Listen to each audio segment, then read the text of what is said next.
I gave a speech at Google a little less than 2 years ago. And I started it this way. I said, even Warren Buffett said that most people should just index. And then I said, I agree with him. And then I left.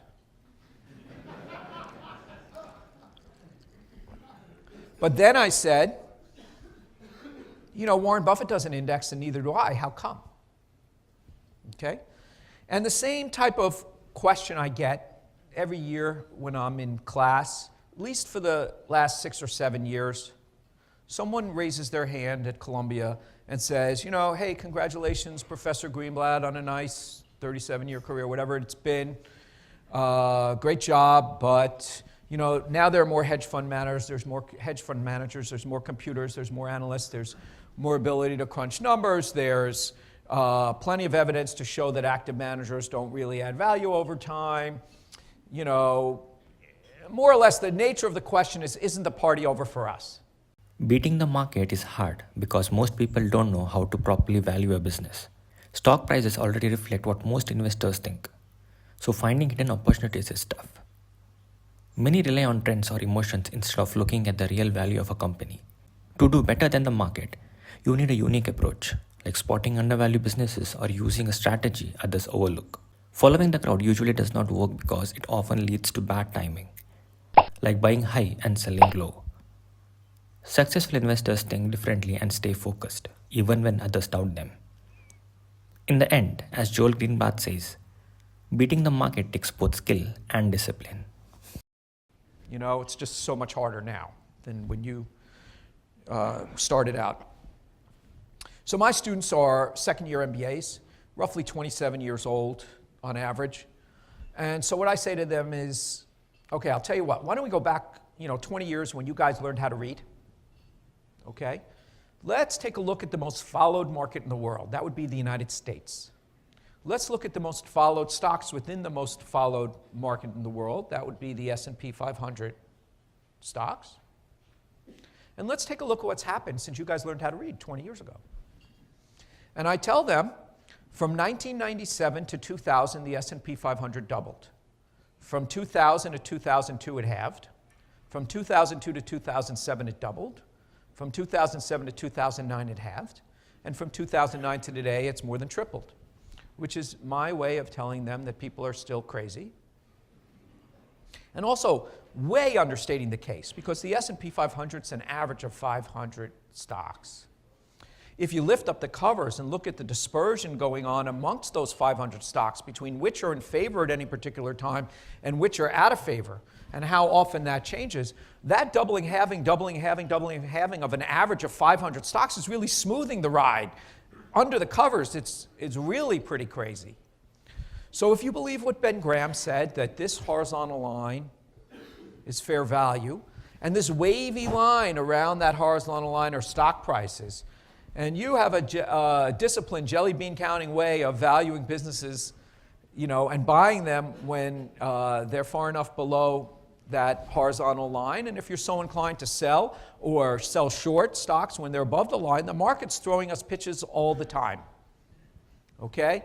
The reason active managers don't outperform, we know a lot of them. They're behavioral, they're agency problems. I sat on a lot of big investment boards, and while everyone is patient, they're run by people.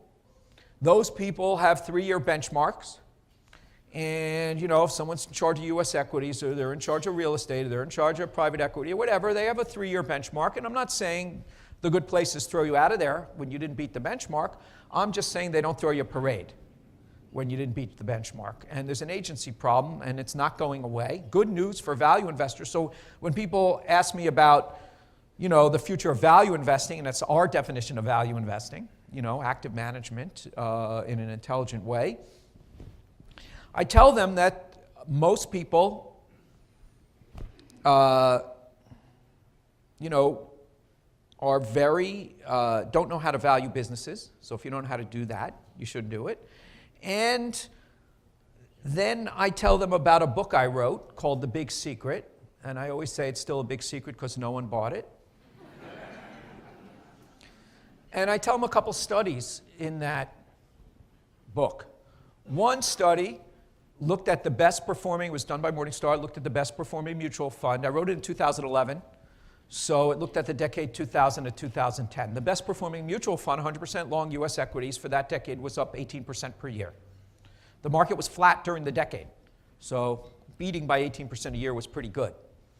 The average investor in that fund, though, managed to lose 11% a year on a dollar-weighted basis, and you all know how they did it, right? After the market went up, they piled into the fund. After the market went down, they piled out of the fund. After the fund outperformed, they piled in. After the fund underperformed, they piled out. And they turned that 18% annual gain into an 11% dollar-weighted loss. Institutions are no better. I showed a study of the top quartile institutional managers for that same decade, 2000 to 2010. So the ones who ended up with the best 10-year record, here are the stats on those guys.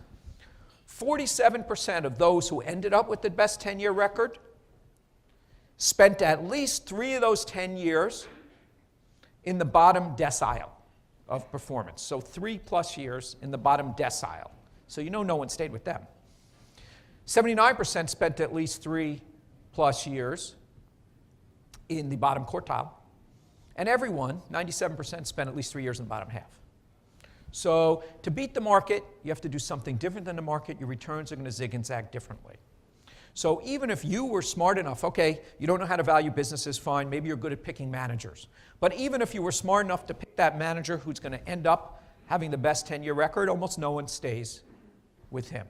So when I think about the future of active management, I would say, versus passive, the active versus passive, I would say that as a business, not very optimistic.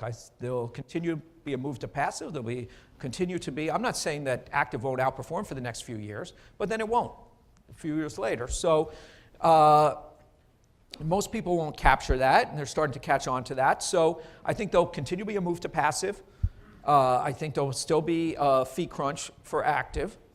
But as a stock picker, I'm super excited. The more people who quit and stop trying to do this. Market is throwing us pitches all the time. We have these opportunities. So the good news, I'm very optimistic as a stock picker. The business of active management, might be so what, I don't know. But it will continue to be challenged, as it probably should,